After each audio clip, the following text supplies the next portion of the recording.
नमस्कार, मैं दीपक शर्मा और मेरे इस यूट्यूब मंच पर आपका स्वागत है। दोस्तों, पिछले कुछ बरसों में देश में जो नफरत का माहौल बनाया गया, उसमें बड़े सुनियोजित तरीके से, ऑर्गेनाइज तरीके से मुस्लिम्स के बारे में एक ऐसा परसेप्शन गढ़ा गया जिसमें कहा गया कि ये जो मुस्लिम्स हैं इसमें ज़्यादातर जाहिल हैं, जिहादी हैं, अनपढ़ हैं, अर्थव्यवस्था पर बोझ है। लेकिन ज़मीनी हकीकत इसके बिल्कुल परे है। एक ऐसी हकीकत आप जान के आज चौंक पड़ेंगे। हकीकत यही है कि आज भारत के तकरीबन 70-80 लाख मुसलमान, अगर ये मिडिल ईस्ट कंट्रीज़ में, खाड़ी देशों में, सऊदी अरब, यूएई, ओमान, कतर, अगर यहाँ मेहनत ना करें, यहाँ नौकरी ना करें और वहाँ से पैसे कमाकर भारत ना भेजें, तो सच में भारत की अर्थव्यवस्था चरमरा सकती है। अब मुस्लिम एनआरआईज का हमारी इकोनॉमी में कंट्रीब्यूशन आज की तारीख में इतना ज़्यादा है कि बीजेपी के थिंक टैंक, मोदी जी के निजी सलाहकार अंदर ही अंदर ये मानने लगे, स्वीकार करने लगे कि खाड़ी देशों में जो मुसलमान काम कर रहे हैं हिंदुस्तान के, और उनका जो कंट्रीब्यूशन है, उनकी जो रेमिटेंस है, ये बेहद ज़रूरी है। और इनके बिना, इनके सहयोग के बिना देश की अर्थव्यवस्था जो पटरी से उतरती दिख रही है, इसको पटरी पर लाना इनके बिना, इन मुसलमानों के बिना मुमकिन नहीं है। और दोस्तों, आज का जो मैं ये वीडियो बना रहा हूँ, ये बहुत अहमियत रखता है आपके लिए। और मैं चाहता हूँ कि इस वीडियो में जहाँ पर मैं सारे फैक्ट, फिगर, आंकड़े आपके सामने लेकर आया हूँ, इस वीडियो को ज़्यादा से ज़्यादा शेयर करिएगा, क्योंकि ये वो वीडियो है जो एक बहुत बड़ा सच देश के सामने ला रहा है। दोस्तों, मैं बस आपके 2-3 मिनट लूँगा और बहुत आसानी के साथ। आप ये मत समझिएगा कि ये एक इकोनॉमिक इशू है, ये सामाजिक इशू भी है, राजनीतिक इशू भी है, एक अहम इशू है आज के दौर में, इस नफ़रत के दौर में। और मेरी कोशिश होगी आसानी से समझाने की, तो बिल्कुल टेंशन मत लीजिए। आंकड़ों के साथ, फैक्ट के साथ मैं समझाने की कोशिश करूँगा, ये बताने की कोशिश करूँगा कि ज़मीनी हकीकत क्या है और मोदी जी और अमित शाह आखिरकार रीथिंक क्यों कर रहे हैं, अपनी पॉलिसीज़ को फिर से बदलना क्यों शुरू कर रहे हैं, इस पर भी मैं आज आने वाला हूं। लेकिन सबसे पहले हम ये आंकड़ा देखते हैं और इस आंकड़े के जरिए बहुत सी चीज़ें स्पष्ट होंगी आपके जहन में। अब इस आंकड़े को पूरी तरह आसानी से समझने से पहले आप एक चीज़ जान लीजिए कि रेमिटेंस किसे कहते हैं। रेमिटेंस कहते हैं जो एनआरआई विदेश में काम करते हैं, नौकरी करते हैं, वहाँ पैसा कमाते हैं, डॉलर में, दिरहम में, दिनार में, और वो पैसा जो भेजते हैं हिंदुस्तान अपने वतन, या पैसा जो ट्रांसफ़र होता है, उसको रेमिटेंस कहते हैं। अब चौंकाने वाली बात यह है कि पिछले 20-21 सालों में बड़ा ज़बरदस्त उछाल आया है इस रेमिटेंस, यानी जो हमारे एनआरआईज, खासकर जो गल्फ़ कंट्रीज़ से जो पैसा भिजवा रहे हैं, एक ज़बरदस्त उछाल आया है। अगर आप देखें 2000 में जब अटल जी थे तो सिर्फ $12 बिलियन था, सिर्फ $12 बिलियन था, और आज 2005, 10, 15 के बाद $87 बिलियन है। $87 बिलियन। और मोटा मोटी अगर मैं इसको आपको समझाने में कहूँ तो आप ये मान लीजिए, एग्जैक्ट फिगर नहीं है लेकिन अगर मैं कन्वर्ट करता हूँ तो आप ये मानिए 6 से 7 लाख करोड़ के बीच ये रकम है।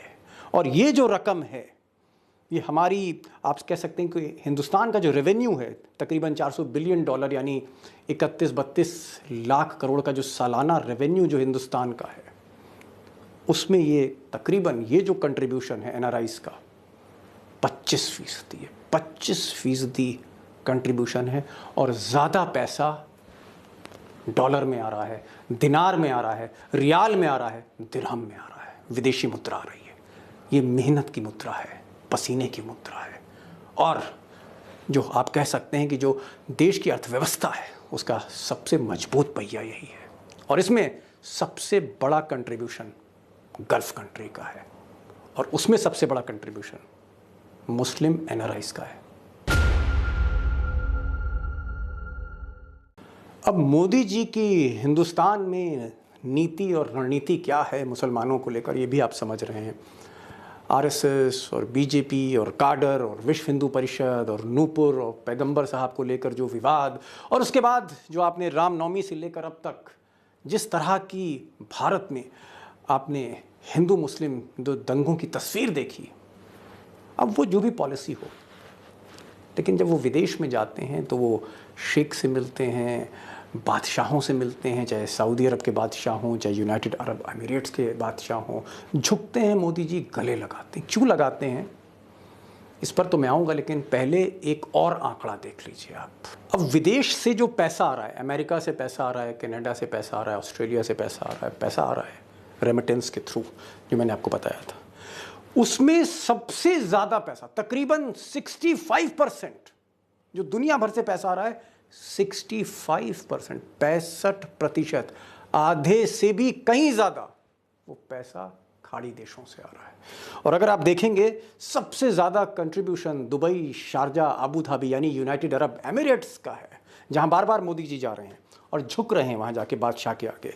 उसके बाद सऊदी अरब का कंट्रीब्यूशन 11.6 है, कुवैत का 5.5 है, कतर 6.5 है और ओमान 3.3 है। तो कुल मिलाकर गल्फ़ में इन देशों में आप कह सकते हैं 90 लाख भारतीय जो हैं वो वहाँ काम कर रहे हैं, एनआरआईज़ हैं, और उसमें एक बहुत बड़ी संख्या भारतीय मुसलमानों की है। और सबसे बड़ा कंट्रीब्यूशन, सबसे बड़ा चंक वहीं से आ रहा है, जिनके सहारे हमारी अर्थव्यवस्था कहीं ना कहीं चल रही है। अब आज के दौर में जहां शेयर मार्केट बिखरा हुआ है, सेंसेक्स नीचे आ गया है और फॉरेन डायरेक्ट इन्वेस्टमेंट नहीं आ रहा, कंपनियां हिंदुस्तान में बंद हो रही हैं, खासकर अमेरिकी कंपनियां हो, चाहे वो हार्ले डेविडसन हो, शेवरले हो, फोर्ड हो, सब वाइंड अप हो रही हैं। चाइना से जो इन्वेस्टमेंट आना था वो सरहद पे चीन की सेना खड़ी है, तो वहाँ भी एक बहुत बड़ा व्यापार में एक झटका लगा है हिंदुस्तान को, और अर्थव्यवस्था पर भी झटका लगा है। ऐसी स्थिति में ये जो मुस्लिम कंट्री, गल्फ़ कंट्री से तकरीबन मैंने आपसे कहा 4 से 5 लाख करोड़ जो गल्फ़ से पैसा आ रहा है, यानी टोटल पैसा हो सकता है 7 से 8 लाख करोड़ से ज़्यादा हो, 87 बिलियन डॉलर्स के आसपास, लेकिन गल्फ़ से 4 से 5 लाख करोड़ आ रहा है। और इसके अलावा, इस पैसे के अलावा, लाखों करोड़ों रुपए के अलावा 60%, 60% जो क्रूड ऑयल है वो सऊदी अरब और गल्फ़ कंट्री से आ रहा है। यानी जिससे आपकी मोटर चल रही है, बस चल रही है, जहाज़ चल रहे हैं, इकॉनमी चल रही है, देश चल रहा है, जो देश की लाइफ लाइन है, ऑयल, पेट्रोलियम, 60% कंट्रीब्यूशन मुस्लिम कंट्रीज़ का है। और ये भी मोदी के जो थिंक टैंक है, सलाहकार हैं, इस बात को समझ रहे हैं। अब दुबई में या यूएई में सिर्फ अमित शाह के जो बेटे हैं जय शाह, ये सिर्फ वहाँ आईपीएल नहीं कर रहे हैं और बीसीसीआई की आमदनी नहीं बढ़ा रहे हैं, सिर्फ क्रिकेट ही नहीं हो रहा है। वहाँ से जो बायलेटरल ट्रेड है, यानी यूएई और भारत का जो ट्रेड है, अगर वो आप फिगर जानेंगे तो और चौंक जाएंगे। 72.9 बिलियन डॉलर्स, और इसको अगर आप फिर से रुपयों में कन्वर्ट करेंगे तो लाखों करोड़ रुपया है ये भी। और अमेरिका के बाद यूएई, चीन के बाद आप कह सकते हैं हमारा सबसे बड़ा बायलेटरल ट्रेड पार्टनर है। सिर्फ आईपीएल पे मत जाइए, हमारी देश की एक बड़ी इकॉनमी गल्फ़ कंट्रीज़ पर आधारित है। और इसीलिए मोदी जी जब अभी यूरोप गए और वहाँ से लौटे तो उन्होंने अपना जहाज़ बीच में यूएई में रोका, एमिरेट्स में रोका, और वहाँ पर बादशाह से मिले, झुक के आदाब किया, नमस्कार किया। इसकी वजह सिर्फ यही है कि भारत किसी भी कीमत पर मुस्लिम कंट्रीज़ को, गल्फ़ कंट्रीज़ को नाराज़ नहीं कर सकता, कम से कम कोविड के लॉकडाउन के बाद, डीमोनेटाइजेशन के बाद, जीएसटी की समस्याओं के बाद, और आज जिस तरह से उत्पादन घटा है, निर्यात घटा है, इसके बाद भारत अफोर्ड नहीं कर सकता। कोई गुंजाइश नहीं है कि हम पीछे हट जाएं, हमें झुकना ही है। और इसीलिए एक बड़ा परिवर्तन करने जा रहे हैं मोदी जी, वो मैं बताऊंगा। लेकिन पहले देख लेते हैं कि ये जो रेमिटेंस है भारत के लिए कितनी इंपॉर्टेंट है। ये भी एक फिगर आप देख लीजिए। अब दोस्तों, पूरी दुनिया में अगर कोई देश रेमिटेंस के जरिए अपने अप्रवासी नागरिकों की नौकरी के जरिए अगर सबसे ज़्यादा पैसा कमा रहा है, विदेशी मुद्रा कमा रहा है, तो वो देश भारत है दुनिया में नंबर 1। और अगर आप ये फिगर देखें तो भारत की कमाई 2021 में $87 बिलियन है। चाइना बहुत नीचे है, $53 बिलियन है नंबर 2 पे। मैक्सिको भी 53 बिलियन है। उसके बाद फिलीपींस है 36 और इजिप्ट 33 पर है, $33 बिलियन पे। यानी भारत का जो स्केल है वो बहुत ज़्यादा है। और ऐसा लगता है कि कमाई का, एक आमदनी का इस मुल्क का सबसे बड़ा जो आधार है वो एनआरआईज हैं जो बाहर से पैसा भेज रहे हैं। और ख़ासकर 15-20 सालों में जो उछाल आया है, लोग यहाँ से नौकरी में गए, चाहे वो सॉफ्टवेयर इंजीनियर्स हों, चाहे वो खाड़ी देश में काम करने वाले मुसलमान हों, वो जो पैसा भेज रहे हैं वो दुनिया में सबसे ज़्यादा है। और अगर ये जो एनआरआईज हैं इनका पैसा आना बंद हो गया, खासकर खाड़ी देशों से, या फिर जो गतिविधियाँ देश में हो रही हैं हिंदू मुसलमान को लेकर, पैगंबर को लेकर, उसके बाद जिस तरह के दंगे हमने देखे, कर्फ्यू हमने देखे, और जो परसेप्शन भारत का बन रहा है, अगर खुदा ना खास्ता खाड़ी देशों में या गल्फ कोऑपरेटिव काउंसिल में या फिर पश्चिम के देशों, अगर वो उनको ये बुरा लगा और उन्होंने वीज़े पर कहीं ना कहीं सख्ती कर दी, तो आप सोचिए अर्थव्यवस्था का क्या हाल होगा। अब दोस्तों, यही सब आंकड़े देखकर एनआरआईज कितना पैसा भेज रहे हैं और ये जो पैसा है, ये जो रकम है जो बाहर से आ रही है, उसका कंट्रीब्यूशन कितना है हमारी इकॉनमी में, इन्हीं सब आंकड़ों को देखकर, समझकर मोदी जी, उनकी टीम, उनके इकोनॉमिक फाइनेंशियल एडवाइज़र्स, वित्त मंत्रालय के अधिकारी, रेवेन्यू के अधिकारी, विदेश मंत्रालय के अधिकारी, कहीं ना कहीं घबराहट तो हुई इनको। और मेरे जो मित्र हैं सरकार में कुछ ब्यूरोक्रेट्स, उनसे मेरी बातचीत हुई। मेरी बातचीत बीजेपी के कुछ रिपोर्टर से हुई जो बीजेपी को बहुत भीतर तक कवर करते हैं। उनका ये कहना था कि पिछले 1-1.5 महीने से मोदी जी ने इस डैमेज को कैलकुलेट किया और ये डैमेज कैसे कंट्रोल होगा। तो सबसे पहले उन्होंने अपनी विदेश नीति में थोड़ा सा परिवर्तन किया और हमारे जितने राजदूत हैं, आपने अखबारों में भी देखा होगा, वो कहीं ना कहीं उन्होंने एक तरह की माफ़ी मांगी, चीज़ों को समझाने की कोशिश करी, कहा कि नूपुर को हमने सज़ा दे दी है, सस्पेंड कर दिया, दूसरे व्यक्ति को हमने पार्टी से निकाल दिया, हम एक्शन ले रहे हैं। और मोदी जी जब अभी विदेश गए थे, वापस आए तो बाकायदा यूएई में रुके, आपने देखा होगा। और भी कई जो शेख हैं, जो बादशाह हैं, उनसे उनकी फ़ोन पर बातचीत हुई, यानी डैमेज कंट्रोल किया। लेकिन सबसे बड़ी चीज़ ये है, उनकी आरएसएस के साथ ही बैठक हुई मोदी की, और वो समझ रहे हैं कि अगर हालात ज़्यादा बिगड़े, अगर ये हिंदू मुस्लिम ये नफ़रत का दौर कुछ ज़्यादा हो गया, अगर उबाल ज़्यादा हो गया, तो नुकसान होगा। 2024 भले ही मोदी जी इस ध्रुवीकरण के सहारे जीत जाए, लेकिन अर्थव्यवस्था बैठने लगेगी। और श्रीलंका को देखकर कहीं ना कहीं देश में एक दुविधा तो है। इसलिए मोदी जी ने अभी हैदराबाद की जो राष्ट्रीय कार्यकारिणी थी, उसमें भी एक बड़ा फैसला लिया।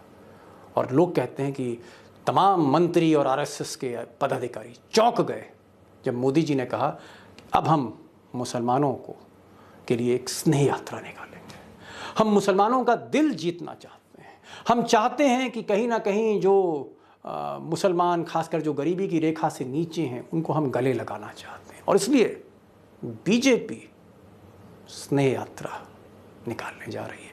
अब इस स्नेह यात्रा को लेकर टिप्पणियां तो होंगी, रिमार्क्स तो होंगे, क्योंकि कहीं तो आप दंगा भड़का रहे हैं और कहीं आप गले लगा रहे हैं। सुनिए क्या कहा भूपेश बघेल ने। क्या ऐसा नहीं लगता कि भारतीय जनता पार्टी और केंद्र की सरकार लोगों का ध्यान बांटने के लिए इस प्रकार से कृत्य करवा रहे हैं? पत्रकार जुबैर को आप जेल में डाल देते थे और उसी अपराध में नुपुर शर्मा आप घूम रही हैं। सुप्रीम कोर्ट के फटकार के बाद भी कोई कार्रवाई नहीं हो रही। तो इसका मतलब ये है कि क्योंकि दिल्ली पुलिस तो केंद्र सरकार के अधीन है, कोई कार्रवाई नहीं कर रही है। इसका मतलब क्या है? आप एक तरफ बढ़ावा दे रहे हैं, जूता से मारो और दूसरा से पूछो, ये कैसे चलेगा? आपको उसी समय नुपुर शर्मा घटना घटी, उसी समय प्रधानमंत्री के सामने आके देश को अपील करना चाहिए था, तो आज देश में आग नहीं लगती। अब भूपेश बघेल राहुल गांधी के बड़े खास हैं, छत्तीसगढ़ के मुख्यमंत्री हैं। इनकी बात सुनी और भी बहुत से लोगों ने बात करी, लेकिन मुझे लगा कि भूपेश साहब की बात सुनकर बहुत सी बातों का मतलब साफ साफ समझ में आ रहा है। लेकिन मेरा दोस्तों एक सवाल है कि मोदी जी ने बहुत 8 साल बाद सोचा कि एक स्नेह यात्रा निकालनी चाहिए। इससे पहले वो एक अब्बास साहब को अपने घर में ले आए थे और उन्होंने कहा था कि अब्बास साहब उनके घर में पले बड़े और उनकी जो माँ हैं वो ईद मनाती थीं और बहुत सी चीज़ें उन्होंने कहीं अब्बास जी के लिए और एक मैसेज देने की कोशिश की कि कहीं ना कहीं वो अब मुसलमानों के लिए अपनी बाहें खोल रहे हैं मोदी जी। ये सारा डेवलपमेंट देख के जिसका मैंने आपको कारण बताया, मेरा सिर्फ एक सवाल है कि स्नेह यात्रा तो मोदी जी निकालेंगे और मोदी जी ने अगर हुक्म दिया है तो भाजपा को फॉलो करना पड़ेगा, काडर को फॉलो करना पड़ेगा। लेकिन क्या मुसलमान इस स्नेह यात्रा को लेकर मोदी को, बीजेपी को स्नेह दे पाएगा? बहरहाल अगर इस वीडियो को आपको लगा कि हाँ एक नए तरह का मैंने सच सामने लाने की कोशिश करी है कि जिनको हम कह रहे हैं कि ये बोझ हैं, दरअसल वही अर्थव्यवस्था के पहिए हैं, वही अर्थव्यवस्था को कहीं ना कहीं चला रहे हैं। उसमें एक इम्पॉर्टेंट व्हील है, एक इम्पॉर्टेंट आप कह सकते हैं एक पहिया है जिसको अर्थव्यवस्था को चलाने वाले, उनके लिए क्या क्या बातें कही गई ये आज मैंने समझाने की कोशिश। और इसीलिए मैंने कहा कि इस परसेप्शन को बदलने के लिए इस देश में सब एक साथ चलें, सारे लोग, और ये 80-20 का जो ये गैप है ये नहीं होना चाहिए। 20 करोड़ है या 25 करोड़ है या दूसरी तरफ 80 करोड़, सबको साथ चलना है। आंकड़ेबाजी, ध्रुवीकरण, सांप्रदायिकता, इससे आगे बढ़कर हमें अर्थव्यवस्था को ले जाना पड़ेगा, हमें समृद्धि की तरफ जाना पड़ेगा। समृद्धि है तो शांति है। इसलिए मैं चाहता हूं कि इस वीडियो को आप ज़्यादा से ज़्यादा शेयर करें। फिर मिलेंगे एक बड़े वीडियो के साथ और मैं आपके सुझाव का हमेशा इंतज़ार करता हूं, कोशिश करता हूं जवाब देने का। आखिर में ज़्यादा से ज़्यादा इस वीडियो को शेयर करिए, आवाज़ पहुंचाइए। आप ही की आवाज़ है, आप ही के सच की आवाज़ है। और एक चीज़ और, सब्सक्राइब ज़रूर करिए इस चैनल को और बेल आइकॉन भी क्लिक करिए। आज बस इतना ही। नमस्कार।